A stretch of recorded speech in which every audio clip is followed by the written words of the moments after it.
नहीं मिलेगी तब तक हमारा शरीर क्या नहीं करेगा, काम नहीं करेगा। तो विद्यार्थियों, कल तक हमने एक चीज पढ़ ली थी। हमने कल तक हमारी जो नासा गुहा है, उस नासा गुहा के बारे में क्या कर लिया था, अध्ययन कर लिया था भाई। एक सेकंड देखे। हाँ, तो नासा गुहा के बारे में हमने क्या कर लिया था, अध्ययन कर लिया था भाई।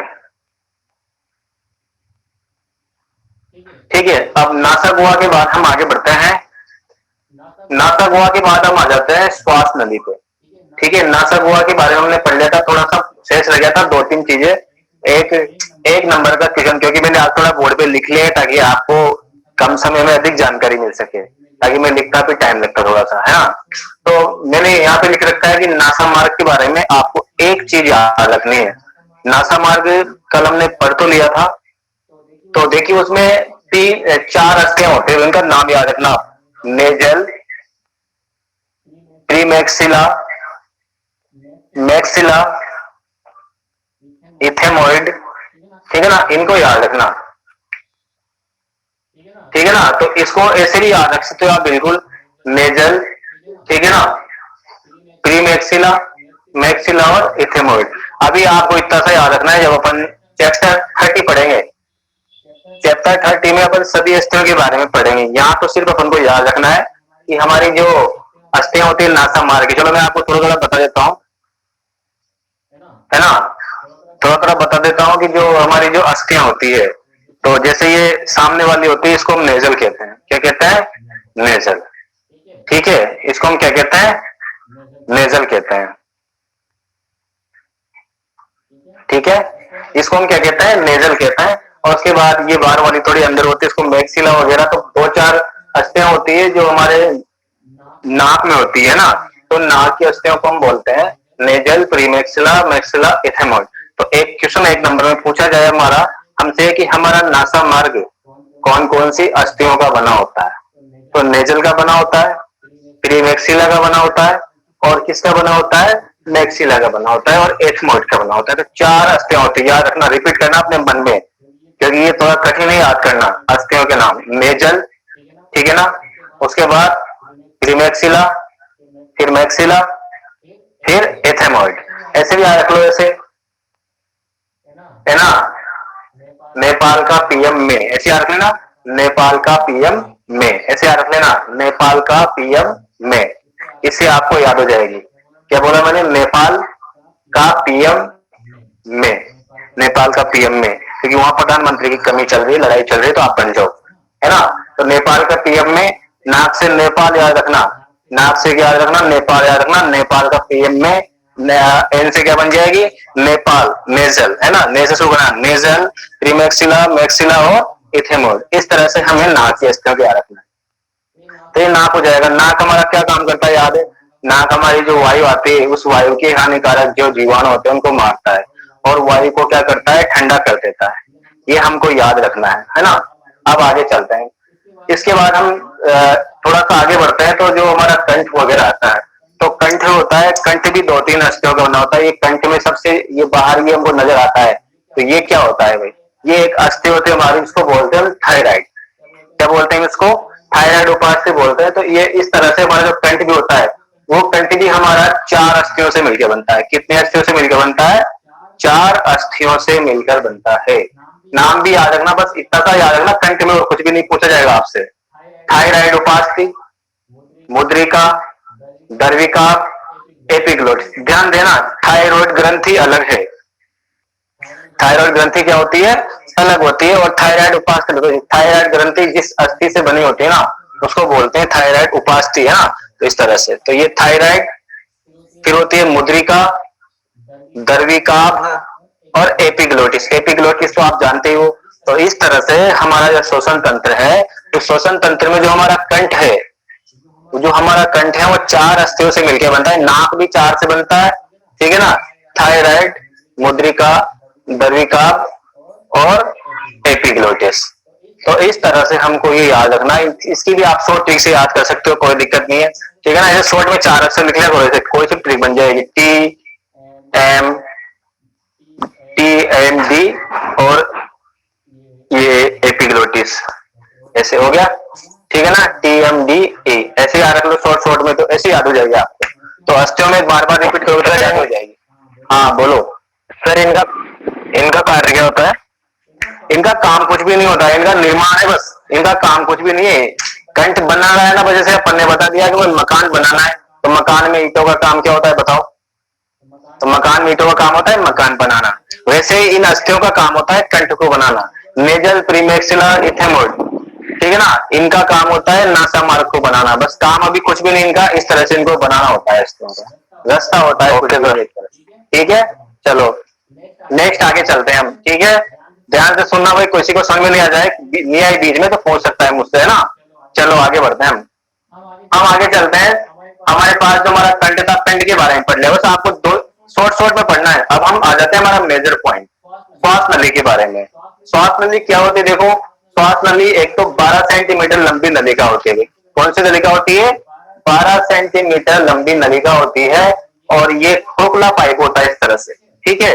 इस खोखले पाइप में क्या होता है बच्चों? सी आकार के छल्ले पाए जाते हैं भाई, सी आकार के छल्ले। कल मैं बता चुका हूं आपको, एक एक करके आप थोड़ा साथ एक बार के, सी आकार के छल्ले पाए जाते हैं। जो सी आकार के छल्ले हैं ये क्या करते हैं? इस श्वास नली को पिचकने से बचाते हैं। जैसे हवा अंदर से जाती है, जैसे ये पाइप है, इस पाइप में हवा बाहर जैसे एकदम स्पीड से आएगी तो ये पाइप हवा निकलने के बाद पिचक सकता है, इधर से हवा आएगी ऊपर से फिर पिचक सकता है। तो इस पाइप में क्या होती है और चीजें पाई जाती है। जैसे इसको समझिए आप, ये हमारी श्वास नली है, तो श्वास नली में आप देखोगे हाथ लगा करके तो कुछ इस तरह से छल्ले नजर आते हैं। तो ध्यान देना बच्चे, ये छल्ले आगे तो नजर आएंगे आपको, आगे नजर आएंगे लेकिन पीछे नहीं होते हैं। आप सोचते हैं कि हमारी श्वास नली जो आगे का साइड है, ये इस आगे वाले हिस्से में तो सी आकार के छल्ले पाए जाते हैं, लेकिन पीछे वाला जो हिस्सा है, इस पीछे वाले हिस्से में सी आकार के छल्ले नहीं पाए जाते। याद रख लेना, आगे वाले हिस्से में सी आकार के छल्ले पाए जाते हैं, पीछे वाले हिस्से में सी आकार के छल्ले नहीं पाए जाते। फिर इसी श्वास नली के बारे में दोबारा से करता हूँ। ये काम क्या करती है श्वास नली? श्वास इसमें आता है, श्वास इससे निकलता है, लेकिन इसमें दो प्रकार की कोशिकाएं पाई जाती है। इसकी दीवारों पर, श्वास नली की दीवारों पर दो प्रकार की कोशिकाएं पाई जाती है। एक कोशिका का नाम है श्लेष्मा कोशिका, एक कोशिका का नाम है पक्षमापी कोशिका। एक कोशिका का नाम क्या है? श्लेष्मा कोशिका, और एक कोशिका का नाम है पक्षमापी कोशिका, ठीक है।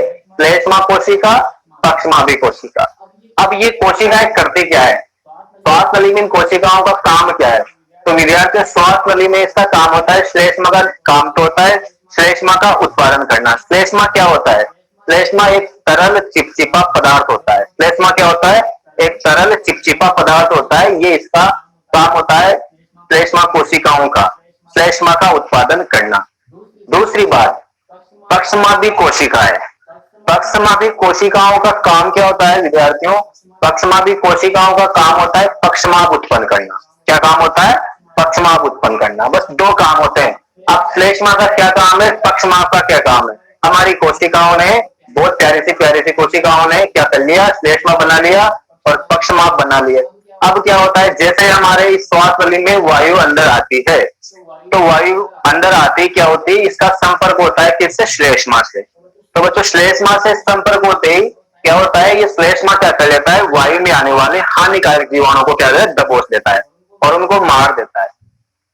मारने के बाद क्या होता है? अब देखो, मैंने यहाँ मान लो इस तरह थोड़ा सा ही बनाता हूं मैं आपको, इधर देखना कि ये मान लो कोई जीवाणु है, इसको श्लेष्मा ने मार लिया। इसको किसने मार लिया? श्लेष्मा। अब यहाँ होते हैं सीलिया। क्या होते हैं? ऐसे सीलिया। ये कोशिका क्या करती है? सीलिया। तो ध्यान देना, कभी कभी हमारे गले में मीठी मीठी, कभी कभी क्या होता है? मीठी मीठी खुजली चलती है गले में, इस जगह पे। तो उस समय क्या होता है? श्लेष्मा में अनियंत्रित गति हो जाती है। उससे क्या होता है? श्लेष्मा इस तरह से ऊपर नीचे क्या करते हैं? गति करते हैं। इस गति के कारण हमारे गले में क्या होती है? खुजली चलती है।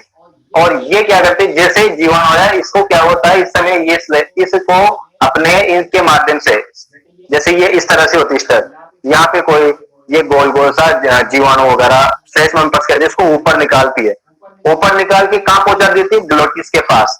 उसको ग्रसने में पहुंचा देती है, और ग्रसने के बाद इस श्लेष्मा को हमारे भोजन में निकल दिया जाता है। आप देखो, जैसे आप अपने गले में कुछ पानी पानी सा चिकना सा पड़ा होता है, आप क्या करते हो, उसको निगलते हो, कभी तो थूकते हो, कभी क्या करते हो, निगलते हो। तो इस स्थिति में क्या होता है, ये पक्षमादी कोशिकाएं अपने सीलिया के माध्यम से जो हानिकारक जीवाणु युक्त जो श्लेष्मा है उसको हमारे पाचन तंत्र में पहुंचा दिया जाता है। और बच्चों जानते हो पाचन तंत्र में जाके सबसे पहले पाला किससे पड़ता है, सबसे पहले पाला पड़ता है हमारे, जैसे मुख में भेज दिया, वापस मुख में रिटर्न किया तो लाइफ से जाए वो मार देगा, कीड़े निकल लेंगे वापस, फिर कहाँ चला जाएगा ये, फिर वापस चला जाएगा आमाशय में। ठीक है, आमाशय में चला जाएगा तो आमाशय में क्या होगा, आमाशय की बात कर रहे हैं, आमाशय में जाते आमाशय की जो कोशिकाएं होती है एचसीएल स्त्राव करने वाली एसिड वाली कोशिकाएं वो इन जीवाणुओं को मार देती है। तो ये तो काम हो गया इसका हमारे पास, किसका काम हो गया ये तो हो गया हमारे पास श्वास नली का कार्य। ये इसका काम होता है हानिकारक जीवाणुओं को मार के वापस ग्रसनी में भेज देना। अब हम चलते हैं आगे। ये जो श्वास नली होती है उसकी लंबाई कितनी होती है, देखो मैंने लिख रखा है यहाँ से, श्वास नली की लंबाई होती है 12 सेंटीमीटर, है ना। ये 12 सेंटीमीटर लंबी नलिका है और कंठ से, हमारा जो कंठ होता है उस कंठ से ये वक्ष गुहा तक, अब वक्ष गुहा क्या है, ये हमारा कंठ हो गया पूरा, यहाँ से लेकर के यहाँ तक सब कंठ हो गया। इसके बाद ये वक्ष गुहा, देखो मैं आपको बताना देना चाहता हूँ कि हमारा जो पसलियां होती है बच्चों, जो पसलियां होती है ना, पसलियों से नीचे वाला भाग होता है, पसलियों से नीचे वाला भाग तो कहलाता है, दो प्रकार की कैविटी होती है हमारे बॉडी में। कितने प्रकार की कैविटी होती है, दो प्रकार की। ठीक है, दो प्रकार की कैविटी होती है, तो दो प्रकार, चलो इसको मैं यहाँ समझा देता हूँ आपको इस जगह पे। जैसे मान लीजिए ये हमारा पेट हो गया, ठीक है, ये हमारा पेट हो गया, इस पेट के दो भाग होते हैं, ये यहाँ तो होता है इस जगह पे डायफ्राम, इस जगह क्या होता है, डायफ्राम। ठीक है, अब ये ऊपर वाली होती है, इस पे लगी होती है पसलियां, जहां पर पसलियां लगी होती है पेट के उस वाले भाग वाले ऊपरी भाग को कहते हैं हम कौन सा, थोरेसिक भाग, थोरेसिक भाग बोल दो या थोरेसिक कैविटी बोल दो। और नीचे वाली जो होती है ये होता है हमारा पेट, इस पेट वाले भाग को बोलते हैं एब्डोमिनल, एब्डोमिनल कैविटी। ये आपके कोर्स का हिस्सा नहीं, लेकिन फिर मैं समझा दूं, आप इतना याद रख लो कि ऊपर वाला भाग तो थोरेसिक कैविटी, थोरेसिक गुहा, नीचे वाला भाग एब्डोमिनल कैविटी या एब्डोमिनल गुहा। तो ऊपर वाले भाग में बच्चों हमारे क्या होते हैं, दोनों ही फेफड़े इस तरह से होता है, श्वास नली इस तरह से ये होती है, यहाँ बीच में तो हृदय होता है, तो इस हृदय की वजह से थोड़ा ये फेफड़ा होता है ना हमारा एक साइड वाला, वो थोड़ा ऊपर खिसका रहता है। इसके बाद यहाँ पे हमारी क्या होती है, पाचन तंत्र, आमाशय वगैरह, पेट वगैरह होता है। तो एब्डोमिनल में तो क्या होता है, हमारा पेट होता है, पाचन तंत्र होता है। और थोरेसिक कैविटी में क्या होता है हमारा, थोरेसिक कैविटी में हमारा क्या होता है, श्वसन तंत्र होता है। ये याद रखना है ना। तो हमने यहाँ लिखा है कि श्वास नली जो होती है उसकी लंबाई 12 सेंटीमीटर होती है और ये कंठ से वक्ष गुहा तक फैली रहती है। कहाँ तक फैली रहती है, वक्ष गुहा तक। इसकी दीवार पर मैंने लिखा दिया आपको, श्लेष्मा और पक्षमादी कोशिकाएं पाई जाती है। श्लेष्मा का काम होता है, श्लेष्मा पर मृत जीवाणु चिपक जाते हैं, जिसको ये पक्षमादी कोशिकाएं क्या करती है, ग्रसनी में धक्का देती है। इसमें धक्का देती है ग्रसनी में, और ग्रसनी में धक्का देने से क्या हो जाती है, हमारे पेट में चली जाती है, आमाशय में चली जाती है। वहां पर इनको आमाशय की जो कोशिकाएं हैं, एचसीएल कोशिकाएं, वो इनको नष्ट कर देती है। ठीक है, इसके बाद हम आगे चलते हैं। ये तो बात कर ली हमने किसकी, हमारे श्वास नली की। ठीक है, श्वास नली के बाद हम आगे चलते हैं। श्वास नली के बाद हमारा नेक्स्ट चीज आती है, हमारे यहाँ से देखते हैं पहले क्या क्या चीज आते हैं। श्वास नली क्या होती है, दो भागों में टूट जाती है बच्चों, कल भी बताया था मैंने आपको, ये दो भागों में टूट जाती है। जैसे श्वास नली के दो भाग होते हैं, एक भाग इस साइड का, जैसे ये श्वास नली है और इसके दो भाग हो गए, ये हो जाएगी श्वसनिका। क्या हो जाएगी, श्वसनी। अब श्वसनी भी क्या हो जाएगी, दो तीन भागों में टूट जाएगी। मैं यहाँ से बता रहा हूँ मैं आपको, इस तरह से ये भी दो तीन भागों में टूट जाएगी ऐसे। तो फिर इसको द्वितीयक श्वसनी बोलेंगे। क्या बोलेंगे, द्वितीयक श्वसनी। तो यहाँ इसको इस तरह से बताता हूँ मैं आपको। फेफड़ों के बारे में बात कर रहे हैं अपन, ठीक है। तो फेफड़ों में श्वसनी, क्योंकि हम श्वास नली से चल रहे हैं तो पहले श्वास नली के बारे में बात करते हैं। देखिए ये हमारी श्वास नली, ठीक है, टूट गई है दो भागों में। इसको बोला हमने प्राथमिक श्वसनी, कल भी बताया था मैंने। फिर ये टूटे, फिर ये टूट जाएगी, ये द्वितीयक श्वसनी, फिर ये टूट जाएगी तृतीयक। इस तरह से ये प्राथमिक जो हमारी श्वसनी है, हमारी ट्रेकिया है, ये 2-3 भागों में टूट गए। वो प्रथम तो ये सी आकार की छिल्ले। एक बात और याद रखना आप, जब तक इसका नाम श्वसनी है, जब तक इसका नाम क्या है, श्वसनी है, तब तक इसमें सी आकार के छल्ले पाए जाएंगे भाई। तब तक इसमें क्या पाए जाएंगे? सी आकार के छल्ले। अब प्रत्येक श्वसनी के बाद ये फिर टूटेगी भाई आगे, फिर टूटेगी ये श्वसनिकाओं में। जैसे ये टूटी श्वसनिका बन गई। अब श्वसनिका भी कैसे ध्यान देना, श्वसनिका भी प्राथमिक, द्वितीयक, तृतीयक, ऐसे श्वसनिका भी प्राथमिक, द्वितीयक, तृतीयक श्वसनिकाओं में टूट जाएगी। अब श्वसनिका टूटेगी किसमें? श्वसनिका से बच्चों क्या बनेगी आगे जाकर के?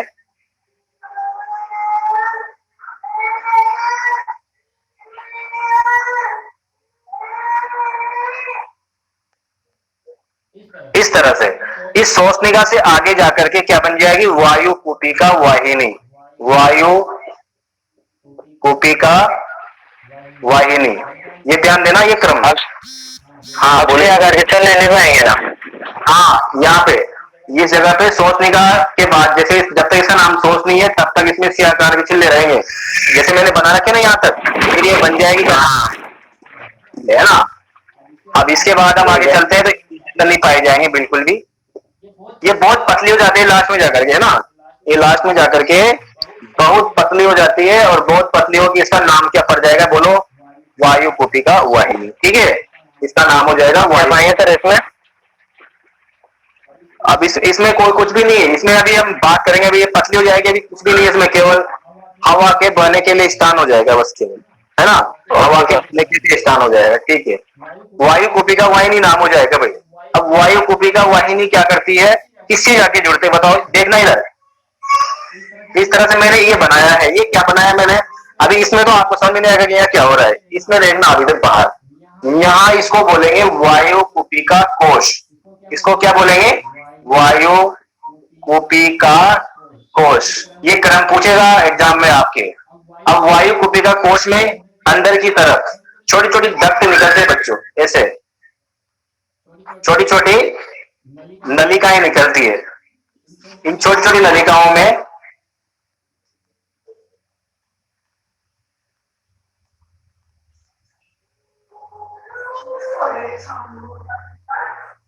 अब छोटी छोटी नलिकाओं में क्या होती है? कूपिका होती है।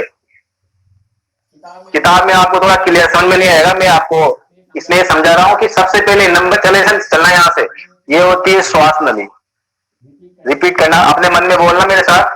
नंबर 1 श्वास नली, नंबर 2 श्वसनी, नंबर 3 श्वसनिका, नंबर 4 वायु कूपिका वाहिनी, नंबर 5 वायु कूपिका कोश, नंबर 6 कूपिका।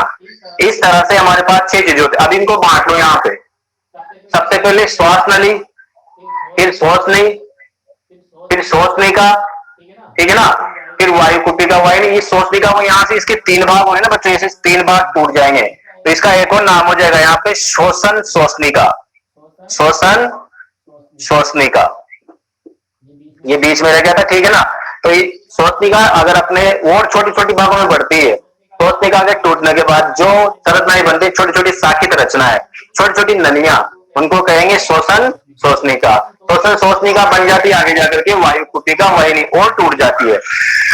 तो मैं आपको एक बात बता देता हूं कि ये जो हमारी जो कूपिका है ना, 80 वर्ग किलोमीटर, याद रखना, जो कूपिकाएं बनते हैं ना 80 वर्ग किलोमीटर, सॉरी 80 वर्ग मीटर, किलोमीटर नहीं, 80 वर्ग मीटर जानते हो। 80 वर्ग मीटर में जितनी हवा आ जाए ना, उतनी हवा हमारे दोनों फेफड़ों की कूपिकाओं में आ जाती है। ये यहाँ पे ध्यान रखना, 80 वर्ग मीटर, 80 वर्ग मीटर का जो एरिया होता है वही एरिया हमारे फेफड़ों में होता है। तो बहुत बड़ा एरिया रहता है। और मैं बता दूं आपको, लगभग 12 किलोमीटर, अगर आपको अंदाजा लगाया जाए, यहाँ पे जो कूपिका है ना, इनको अगर इनको लंबा किया जाए, इनकी श्वसनिका है जो ना आपस में, श्वसन श्वसनिका है, इन श्वास निकायों को अगर लंबा किया जाए तो 12-13 किलोमीटर तक चल जाएगी, इतनी लंबी होती है। अब हमने बात करी, ये चीज आपको समझ में आई होगी। सबसे पहले बाहर होती है श्वास नली, श्वास नली के बाद प्राथमिक श्वास नली और द्वितीयक श्वास नली, दोनों फेफड़ों में प्रवेश करते हैं इधर उधर के में।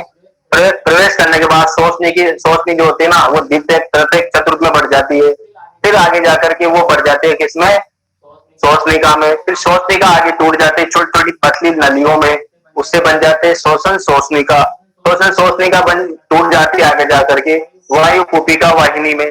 वायु कुपिका वाहिनी किससे जाके जुड़ती है, वायु कुपिका कोश से। एक वायु कुपिका कोश में लगभग 8 से 10, कितनी, 8 से 10 वायु कुपिकाएं होती है। कितनी होती है, 8 से 10 वायु कुपिकाएं।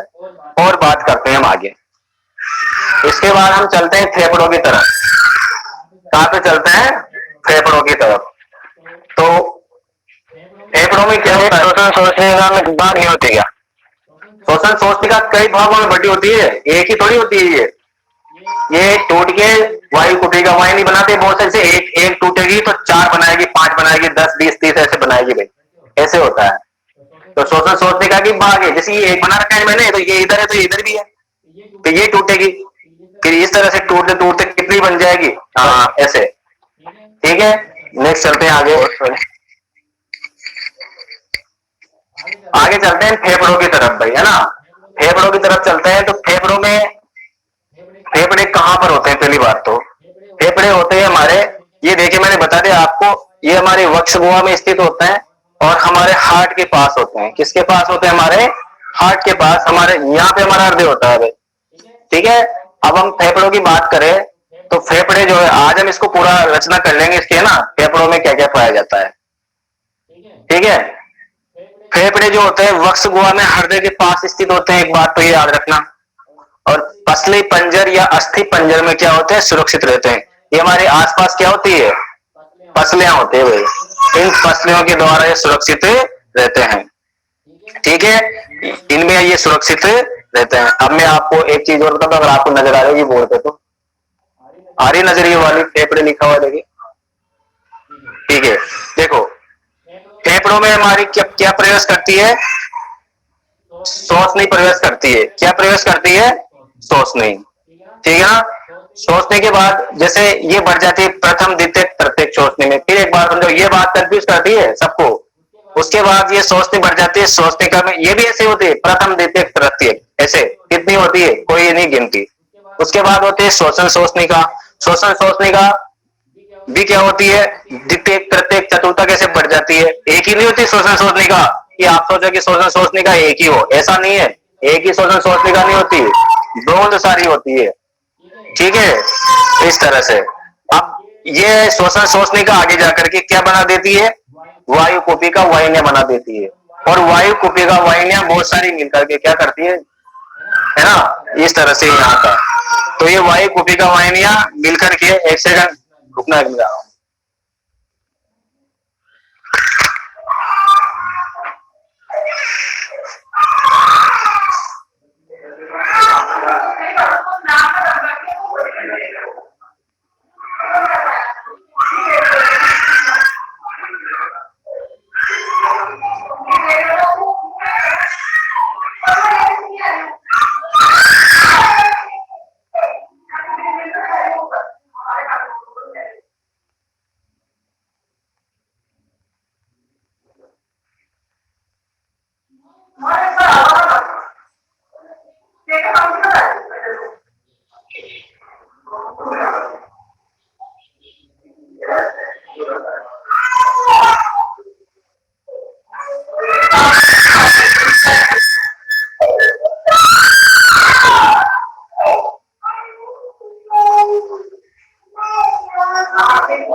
हेलो,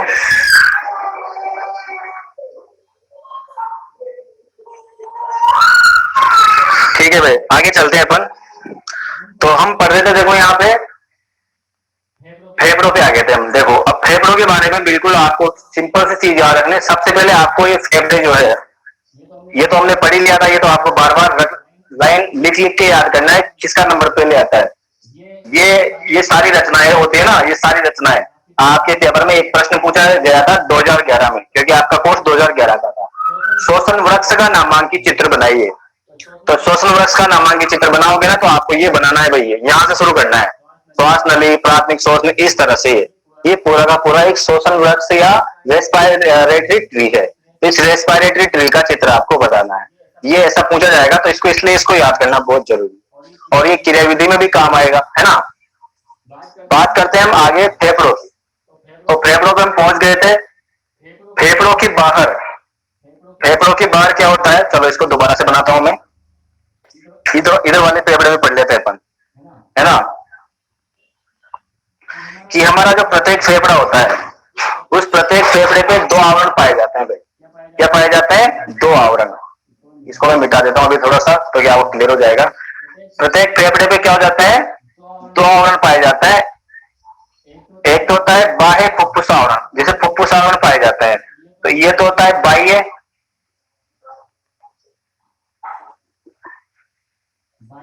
फुफ्फुस आवरण, और अंदर वाला होता है आंतरिक। तो हमारे फेफड़ों की बाह्य संरचना से अगर हम देखें, तो बाह्य संरचना में 2 आवरण पाए जाते हैं। एक तो होता है बाह्य अवयव, बाह्य फुफ्फुस आवरण, और एक होता है आंतरिक फुफ्फुस आवरण। 2 फुफ्फुस आवरण हो गए, बाह्य हो गया और आंतरिक हो गया। बाह्य हो गया, आंतरिक हो गया। अब इनके बीच में क्या होता है? इनके बीच में एक द्रव भरा होता है भाई। क्या भरा होता है? द्रव भरा होता है। हमारे फेफड़े होते हैं, फेफड़ों के जो आवरण होते हैं, बाह्य आवरण और आंतरिक आवरण, यानी इन दोनों आवरणों के मध्य एक पदार्थ भरा होता है, एक द्रव्य भरा होता है। उस द्रव्य को क्या नाम दिया जाता है? उस द्रव्य को नाम दिया जाता है फुफ्फुस आवरणी द्रव, या इसको कहते हैं प्लूरल फ्लड। इसको क्या नाम देते हैं? Pleural flood.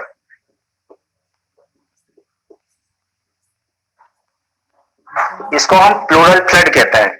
हमारे जो फेफड़े होते हैं, इनमें जो आवरण होता है, इन आवरणों के मध्य एक द्रव पाया जाता है, जिसको हम क्या बोलते हैं? प्लूरल फ्लड बोलते हैं। क्या बोलते हैं? प्लूरल फ्लड बोलते हैं। अब ये प्लूरल फ्लड क्या करता है? देखो, जैसे ही हवा इनके अंदर आती है, हवा अंदर आने से क्या हो जाता है? मान लीजिए हमारे जो फेफड़े हैं, ये पिचक सकते हैं। क्या हो सकते हैं? पिचक सकते हैं। तो इसका एक काम होता है पिचकने से बचाना।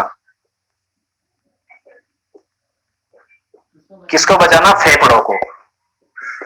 फेफड़ों को पिचकने से बचाना प्लूरल फ्लड का काम होता है, या फुफ्फुस आवरणी तरल का काम होता है।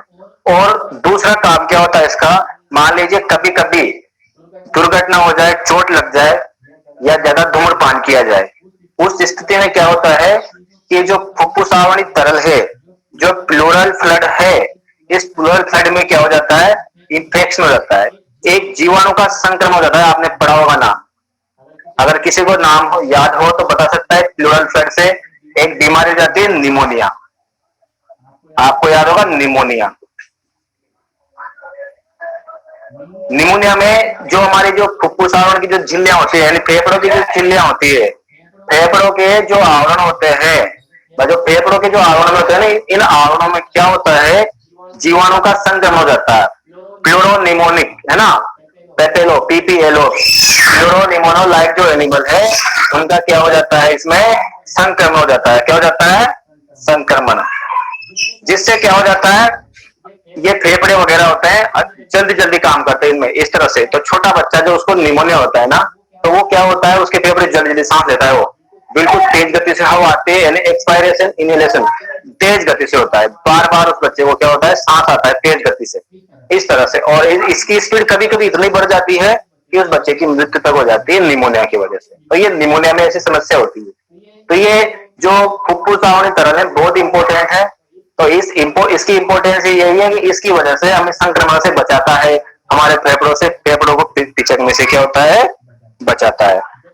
जैसे ये अब ये हवा किसमें बढ़ती है? फेफड़ों में नहीं बढ़ती भाई। किसमें बढ़ती है हवा? अरे हवा आती किसमें? हवा आती है कुपिकाओं में। फेफड़ों में तो पानी बढ़ता है, हवा बढ़ती है कुपिकाओं में, ठीक है ना। पिचक जाते हैं, कभी कभी ऐसा हो जाता है। उसके बाद क्या होता है? देखो, बिल्कुल सिंपल है। फेफड़े जो होते हैं, मैंने पहले बता दिया आपको, ये स्ट्रक्चर दोबारा आता है, फेफड़ों में सोचने प्रवेश करती है, फिर ऐसे बढ़ जाती है, इस तरह से लास्ट में एंड तक पहुंच जाती है।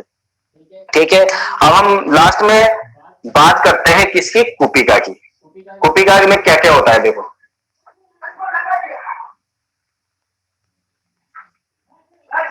तो विद्यार्थी यहां से मान लीजिए ये इस तरह से एक कुपिका के स्ट्रक्चर में बना रहा हूं, ये कुपिका होती है। तो ये जो यहाँ पे होती है इसको तो हम क्या बोल देते हैं, जैसे वायु कुपिका वाहिनी आती है तो ये तो हो जाती है एल या कुपिका वाहिनी, कुपिका वाहिनी। ये अंदर किससे जुड़ी होती है, ये जुड़ी होती है वायु कुपिका वाहिनी से। बाहर बड़ी वायु कुपिका वाहिनी आती है, वो कुपिका वाहिनी से जुड़ती है। और कुपिका वाहिनी जो होती है, इस कुपिका वाहिनी का क्या होता है, इसकी जो दीवारें होती है इसमें सूक्ष्म छिद्र पाए जाते हैं भाई, सूक्ष्म छिद्र पाए जाते हैं। क्या पाए जाते हैं, इस कुपिका की दीवारों पर सूक्ष्म छिद्र पाए जाते हैं। और विद्यार्थी इसके आसपास क्या होती है, इस तरह से जो हमारी ब्लड वेजल है, रक्त वाहिकाएं, तो विद्यार्थी रक्त वाहिकाएं पाई जाती है। अब रक्त वाहिकाएं बताओ कौन कौन सी होती है। रक्त वाहिकाएं दो तरह की होती है, एक ही नहीं होती। एक तो होती है भाई शिरा और एक होती है धमनी। तो क्या यहाँ शिरा और धमनी लगती रहती है, नहीं, यहाँ शिरा और धमनियां नहीं पाई जाती। यहाँ पाई जाती है शिरा का छोटा भाग, शिरा कैपिलरीज, शिरा कैपिलरीज दिख तो रहा है इधर नीचे, शिरा कैपिलरीज, और इधर धमनी कैपिलरीज। यानी इसको छोटा नाम हम दे दिया जाए तो इस जगह पे ये जो चीज लिपट रही है यहाँ पे, ये रक्त वाहिका है। इस रक्त वाहिका का नाम, या यहाँ पे इसको रक्त वाहिका नहीं कह के क्या कहेंगे, रक्त केशिका कहेंगे। क्या कहेंगे, रक्त केशिका। तो जो कुपिका होती है, इस कुपिका के चारों तरफ रक्त केशिकाओं का क्या पाया जाता है, जाल पाया जाता है। क्या पाया जाता है, जाल पाया जाता है। इस जाल से क्या होता है, अब देखो यहाँ पे कुपिका में जैसे हमने श्वसन तंत्र है, हमने सांस लिया तो इस कुपिका के अंदर यहाँ से होते होते क्या आ गए, इसके अंदर गैस आ गई। उस गैस में ऑक्सीजन आ गई। इस ऑक्सीजन को हमारे रक्त में पहुंचा दिया इस रक्त केशिका के माध्यम से। फिर हमारे अंगों से वापस क्या है, इस रक्त केशिका में क्या है, CO2 है, उसका निर्माण होगा। क्योंकि हमारे शरीर में क्या हो जाएगी बेटा, उपापचय क्रिया, उपापचय क्रिया होगी। क्या होगी, उपापचय क्रिया, उपापचय क्रिया होगी। और उपापचय क्रियाओं के फलस्वरूप CO2 का निर्माण होगा और वो CO2 भी इस वायु कुपिका में आ जाएगी। फिर यही मार्ग होगा दोबारा से वायु कुपिका। आपसे एग्जाम में पूछ लिया जाए कि ऑक्सीजन का मार्ग बताइए, किसका मार्ग बताइए, ऑक्सीजन का मार्ग बताइए बाहर से अंदर की ओर। तो बाहर श्वास नली, प्राथमिक श्वास नली, द्वितीयक, तृतीयक, चतुर्थक, उसके बाद श्वसनी का फर्स्ट, सेकंड, थर्ड, ऐसे फिर श्वसन श्वसनी का, फिर वायु कुपिका वाहिनी, फिर कुपिका वाहिनी, फिर कुपिका। ये इसका पूरा का पूरा पथ होगा भाई, है ना। तो इस पथ के माध्यम से ये पूरी की पूरी क्या करती है, गमन करती है। नेक्स्ट चलते हैं आगे। नेक्स्ट हम बात कर रहे थे कुपिका की। तो कुपिका में हमने देखा कि कुपिका की संरचना एक तरह से अंडाकार टाइप की होती है और इसका क्षेत्रफल बहुत ज्यादा होता है। कुपिका का क्षेत्रफल बहुत ज्यादा होता है और इसकी मोटाई की बात करें तो 0.2 mm, 0.2 mm। स्पीकर किसी का चालू हो तो बंद कर देना। सर हाँ बोलो।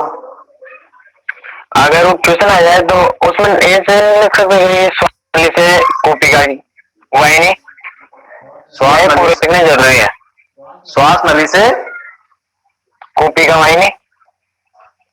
नहीं, श्वास नली से पूरा सिस्टम शुरू करना है। आपसे पूछे जाए ऑक्सीजन का पथ बताइए, ऑक्सीजन का मार्ग बताइए, तो यहाँ तो से लिखना है श्वास नली, प्राथमिक श्वसनी, द्वितीयक श्वसनी, तृतीयक श्वसनी की श्वसनी का, फिर श्वसन श्वसनी का, फिर इधर से वायु कुपिका वाहिनी, फिर इधर से चलेंगे ये कुपिका वाहिनी और फिर कुपिका। ये ऐसे लिखना रहेगा कंटिन्यू ऐसे लाइन। अभी आएगा आगे भी श्वसन की क्रियाविधि पढ़ेंगे ना, तो उसमें ये पूरा मार्ग दोबारा से फिर बताऊंगा मैं आपको। नोट्स आपके पास ऐसे लिखा भी, उसको देखना है एक बार। चलो आगे। ओके, हाँ आगे चलते हैं। हम कुपिका के बारे में बात कर रहे थे। हमने कुपिका के बारे में पढ़ा कि ये बहुत सूक्ष्म होती है। पहले तो 0.2 mm, देखो इसका जो व्यास होता है बिल्कुल कम होता है, 0.2 mm, बहुत छोटा व्यास होता है भाई। ये चीज हमको याद रखनी है। और हमको याद रखना है कि इसके चारों ओर एक चीज और होती है, मैंने बताया दिया आपको, रक्त केशिकाओं का इसके चारों ओर क्या पाया जाता है, जाल पाया जाता है। ठीक है, और अंदर क्या होता है, जैसे ये जो पूरी कुपिका का व्यास 0.2 mm था, और इसके जो सतह है ना, इस कुपिका की सतह, इस पूरी कुपिका की सतह होती है 0.2 माइक्रोमीटर, या माइक्रोमीटर नहीं, माइक्रो एम ले लीजिए आप इसका, ठीक है ना। तो ये बहुत पतली दीवारें होती है, बस ये याद नहीं रखना आपको, ऐसे बिल्कुल नॉर्मल में कुपिका में आपको 2-3 चीज रखना कि ये इनकी संख्या कितनी होती है। इनकी संख्या बहुत सारी बता रखी है, किसी किताब में 80 करोड़ दे रखी है, किसी में 12 करोड़, आपकी बुक में कितनी दे रखी है।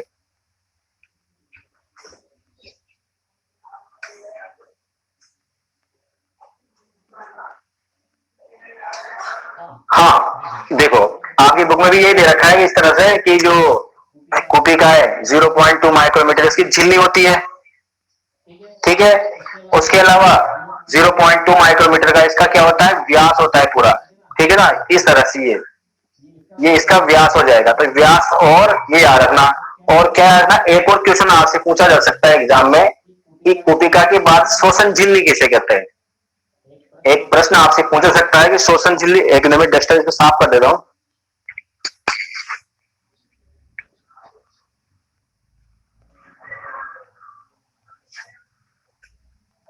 देखो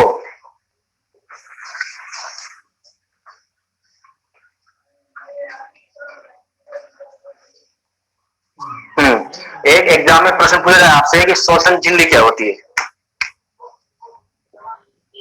श्वसन झिल्ली किसे कहा जाता है, श्वसन झिल्ली क्या होती है। तो श्वसन झिल्ली ये होती है, देखो एक तो होती है हमारी कुपिका, समझना, ये कुपिका हो गई, एक तो कुपिका की झिल्ली हो जाएगी, है ना।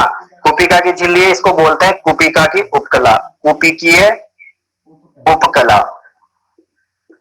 ये हो गई। प्लस कुपिकीय उपकला होती है, एक तो श्वसन झिल्ली में कौन कौन सी संरचनाएं होती है, एक तो होती है कुपिकीय उपकला और एक होती है कोशिका, जैसे ये इसकी जो कैपिलरीज होती है, जो रक्त केशिकाओं की जो कोशिकाएं होती है, जैसे 1-2 एक कोशिकाएं भी बनी होती है, भाई ऐसी थोड़ी होगी, जो हमारी रक्त केशिकाएं होती है वो कोशिका की बनी होती है।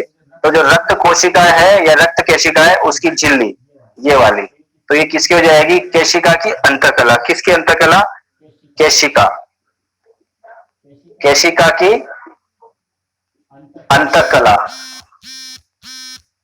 तो जो ब्लड कैपिलरीज है उसकी अंतकला, दो चीज और हो गई, और साथ में क्या हो जाएगा इसमें हो जाएगा आपके पास आधार कला। ये बीच की जो झिल्ली है इसको क्या बोलेंगे, आधार कला। अब मैं आपके मुद्दे पे आता हूं, मैं आपसे क्या कहना चाह रहा हूं कि आपसे पूछा जाए एग्जाम में कि श्वसन झिल्ली किसे कहते हैं। बहुत इंपॉर्टेंट क्वेश्चन है क्योंकि छूट जाता है, लास्ट में कोने में लिखा है आपकी बुक में, श्वसन झिल्ली किसे कहते हैं। तो याद रखना कि कुपिका की उपकला, कुपिका की उपकला जो 0.2 माइक्रोमीटर की है, कुपिका की उपकला, केशिका की अंतकला, ये केशिका ऐसे, थोड़ा और बड़ा करता हूं चलो इसको, ये केशिका, इसके अंतकला में बहुत सारे छिद्र है, ये अंतकला हो गए, ये अंतकला, केशिका की अंतकला, कुपिका की उपकला, ये बाहर की कुपिका की उपकला, इनके बीच में जगह, उस जगह को क्या कहते हैं, आधार कला। तो इस तरह से याद रखना, कुपिका की उपकला, केशिका की अंतकला और आधार कला मिलकर के एक झिल्ली का निर्माण करते हैं जिसे हम श्वसन झिल्ली कहते हैं। और इसी श्वसन झिल्ली के माध्यम से, इसी श्वसन झिल्ली के माध्यम से क्या होता है, हमारी श्वसन की क्रिया संपन्न होती है। ठीक है विद्यार्थियों, एक बार फिर मैं आपको रिपीट कर देता हूं कि श्वसन झिल्ली की परिभाषा याद रखना, इंपोर्टेंट लगा देना। 2021, पहले 2020 था, 2020 तो बहुत खराब साल है, तो 21 आएगा।